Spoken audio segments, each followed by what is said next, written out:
చాలా టేస్టీగా వరినొక ఉప్మా చేసి చూపించిపోతున్నానండి. చాలా హెల్త్కి మంచిది. ఈ వరినొక అలాగా కొద్దిగా గోల్డ్ కలర్ వచ్చే వరకు వేపుకోవాలండి. పిల్లలకి పెద్దవాళ్ళకి కూడా చాలా మంచిదండి.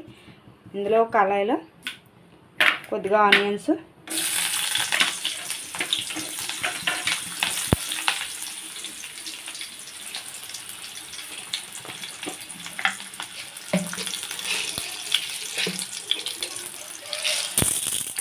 కొద్దిగా మినపప్పు,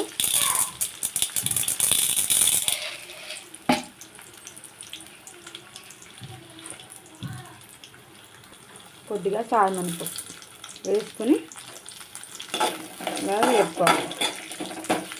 వేపుకున్నాక ఇందులో కొద్దిగా కరివేపాకు, 2 పచ్చిమిర్చి దోరగా వేసుకున్నాక దోరగా వేపుకోవాలండి.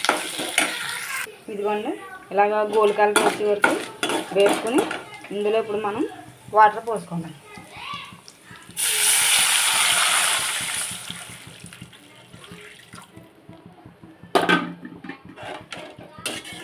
వాటర్లో కొద్దిగా సాల్ట్ వేసుకుని ఈ వాటర్ మరిగే వరకు ఉంచుకుని మరిగాక ఉప్మా రవ్వ వేసుకోవాలండి. వరినొక ఇదిగోండి ఇలా మరుగుతున్నప్పుడు మనం ఉప్మా నూక యాడ్ చేసుకుంటున్నాం. తక్కువగా అలాగే వేసుకుని స్లోగా కలుపుకోవాలి.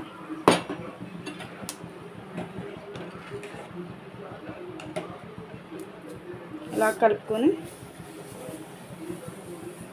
లో టు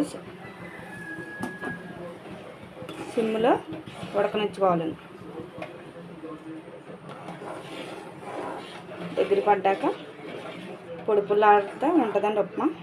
చాలా టేస్టీగా బాగుంటుందండి. ఇంకా మీకు ఏమేమి వంటలు కావాలో కామెంట్ సెక్షన్లో అడిగండి. బాయ్.